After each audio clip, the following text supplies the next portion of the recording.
Burger? ওটা কিভাবে বানাতে হয়? বাড়িতে কি বানানো যায় নাকি? এরকম বাড়িতে বানানো যায়? ও মা, ঠিক আছে, তোর বাবাকে বলবো দোকান থেকে কিনে এনে দিতে। কেন? ওখানে তো মাংস মানে চিকেন থাকে।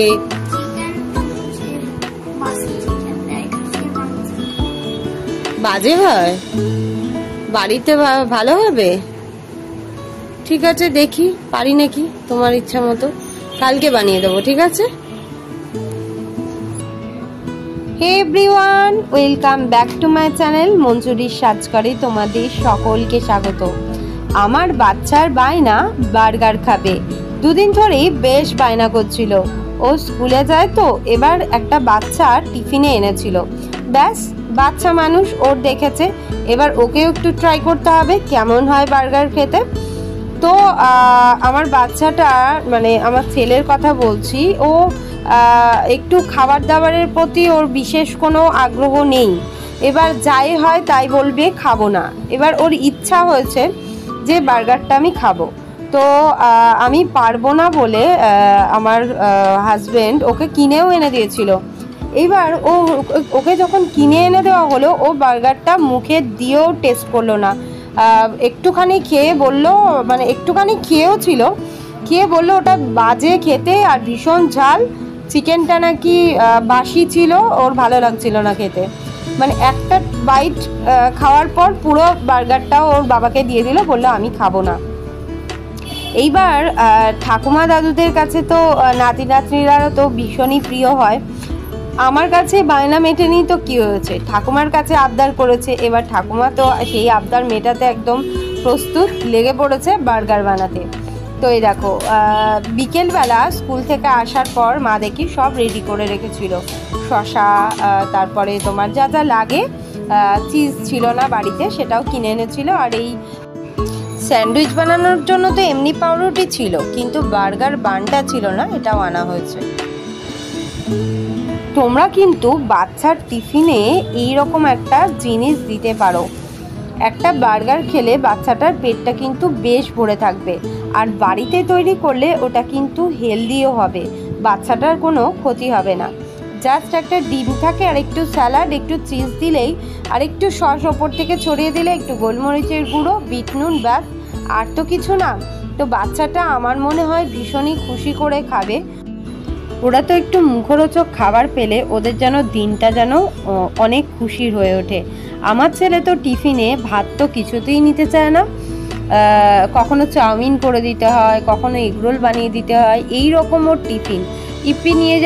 ইপ্পি নিয়ে যেতে চাই, কিন্তু বিশ্বাস করো তোমরা, আমার না ওই ম্যাগি ইপ্পি দিতে ইচ্ছা করে না মোটেও, কারণ ওটা সিদ্ধ হয়ে সেই দুপুরবেলা খাবারটা খাবে তো কেমন যেন একটা হয়ে যায়, তো ওটা আমার দিতে ইচ্ছা করে না।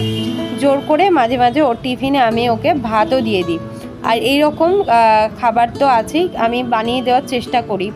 তোমরাও টিফিনে এরকম খাবারগুলো বানিয়ে দেওয়ার চেষ্টা করো, বাচ্চাটা ভীষণ খুশি মনে করে খাবে, আর ওদের কিন্তু হেলথ ঠিক থাকবে। বাইরের খাবারটা না খাইয়ে আমার মনে হয় যদি এইরকম বাড়িতে যদি একটু খাবার করে দেওয়া হয়, বাচ্চাগুলো সত্যি সুস্থ থাকে।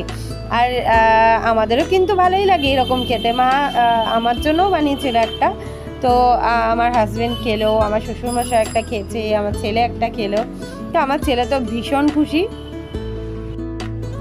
আর হ্যাঁ, তোমাদের সঙ্গে একটা কথা শেয়ার করা হয়নি, আমার শাশুড়ি মা কিন্তু ভীষণ ভালো রান্না করেন, মানে এত সুন্দর রান্না করেন। বিয়ের পর থেকে ওনার কাছে ওনার রান্না খাবার খেয়ে খেয়ে আমার এমনই হ্যাবিট হয়ে গেছিলো, নিজের রান্না পছন্দই হতো না। তাই আমাকে এখন করতে হয়, কারণ ওনার তো বুঝতেই পারছো সারা জীবন তো সবার সমান যায় না, এখন বয়স হয়ে গেছে যেহেতু আমাকে করতে হয়। কিন্তু আজও বিশ্বাস করো, যদি আমার শাশুড়ি মা রান্না করে, সেই রান্নার কাছে আমার রান্নাটা কিছুই না। আমি সত্যিই স্বীকার করি যে অনেকে বলে এই কেন এরকম বলো, আমি স্বীকার করি যে আমার শাশুড়ির হাতের রান্না আমার থেকে বেস্ট। ডিমটার মধ্যে একটু গোলমরিচের গুঁড়ো আর একটু বিট নুন দিয়েছিল, ওটা দিয়ে ডিমটা ভেজেছে একটু লাল লাল করে, বেশি ভাজবে না, তাহলে একটু কড়া কড়া হয়ে যাবে, হালকাভাবে ভাজবে যাতে ডিমটা একটু নরম থাকে, তাহলে বাচ্চাটা খেতে ওর সুবিধা হবে, ভালো লাগবে। হ্যাঁ ওই যে হাফ বয়েল বলি না, ওই রকম ভাবে ভাজবে, জাস্ট একটু দিয়ে ওপরটা যাতে একটু লাল লাল হয়ে যায় ওই রকম করে দিয়ে তুলে নেবে। তারপর দেখো এখানে সাজিয়ে নিচ্ছে।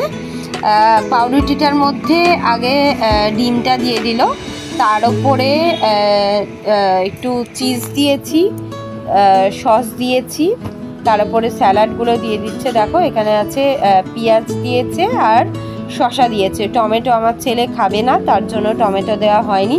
বলছি না ওর ভীষণ মানে খাবার দাবারের প্রতি একটুখানি আছে, কি বলবো তোমাদের, ওর এটা খাবো না সেটা খাবো না এই রকম ব্যাপার আর কি। তো বেছে বেছে ওকে খাবার দিতে হয়, ভীষণ জ্বালা।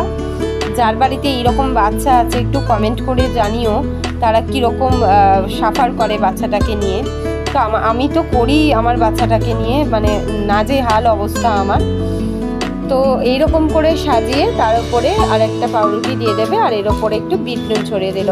ব্যাস রেডি বাড়ির তৈরি বার্গার। তোমাদের কেমন লাগলো অবশ্যই কমেন্ট করে জানিও।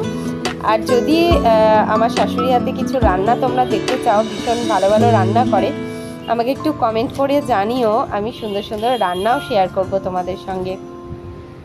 ব্যাস রেডি। বাচ্চাটা কিন্তু ভীষণ খুশি হবে, কি বলো বন্ধুরা? তোমরা কিন্তু এই রকম বার্গার বানিয়ে বাচ্চার টিফিনে দিও, তোমার বাচ্চাটাও ভীষণ হ্যাপি হয়ে যাবে, বারবার কিন্তু তোমার কাছে খেতে চাইবে। তো চলো আজকের মতো টাটা, আসি, আবার দেখা হবে অন্য ভিডিওতে। আমার ছেলের কাছে একটু রিভিউ শুনে নাও। কেমন হয়েছে ভাবি? তুমি যে বায়না করছিলে মা বার্গার করে দাও বার্গার করে দাও, বাড়িতে কেমন টেস্ট হয়েছে এটা?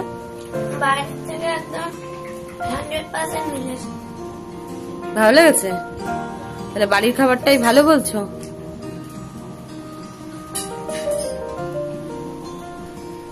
খাও।